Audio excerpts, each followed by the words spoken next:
విభజన చట్టాలను తుంగలో తొక్కి రాజకీయ కక్షతో తెలంగాణకు అడుగడుగునా అన్యాయం చేస్తున్న నరేంద్ర మోడీకి తెలంగాణ గడ్డపై అడుగుపెట్టే నైతిక హక్కు లేదని, గడిచిన 9 ఏళ్లలో తెలంగాణకు ఏం చేశారో చెప్పాలని నిలదీస్తున్న తెలంగాణ సమాజానికి సమాధానం చెప్పి ఇక్కడ పర్యటించాలని సిపిఐ జిల్లా కార్యదర్శి ఎస్కే సాబీర్ పాషా అన్నారు. మోడీ పర్యటనను నిరసిస్తూ సిపిఐ రాష్ట్ర కౌన్సిల్ పిలుపులో భాగంగా శనివారం జిల్లా కేంద్రంలోని పోస్టాఫీస్ సెంటర్ అంబేద్కర్ విగ్రహం వద్ద నల్ల దుస్తులు, నల్ల జెండాలతో వినూత్న రీతిలో నిరసన తెలిపారు.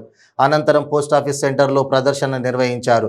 ఈ సందర్భంగా సాబీర్ పాషా మాట్లాడుతూ విభజన చట్టంలోని బయ్యారం ఉక్కు పరిశ్రమ, కాజీపేట రైల్వే కోచ్ ఫ్యాక్టరీ, గిరిజన యూనివర్సిటీ ఏర్పాటు, సాగునీటి ప్రాజెక్టులకు జాతీయ హోదా వంటి హామీలను నెరవేర్చకుండా కేంద్రం తెలంగాణ పట్ల వివక్షత చూపుతుందన్నారు.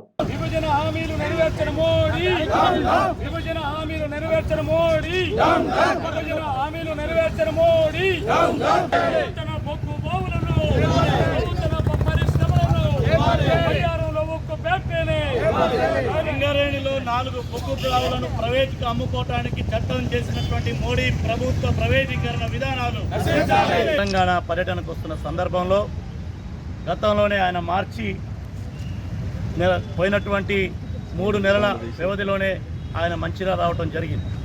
ఆనాడు కూడా పెద్ద ఎత్తున నిరసన వ్యక్తం చేశాం. తెలంగాణకు ప్రధాన సంపదగా ఉన్నటువంటి సింగరేణి బొగ్గుబావులు నైజాం ప్రభుత్వం, నాటి ఆంగ్లేయుల ప్రభుత్వం తర్వాత ఆనాటి ఒప్పందం ప్రకారం ఆయన రాసిచ్చిన దాని ప్రకారం సింగరేణి దక్కన్ భూమిలో ఎక్కడ బొగ్గున్నా కూడా ఆ బొగ్గుని అన్వేషించి ఆ బొగ్గుని తీసుకునేటటువంటి బాధ్యత కానీ హక్కు కానీ సింగరేణి కంపెనీకి కట్టబెట్టారు.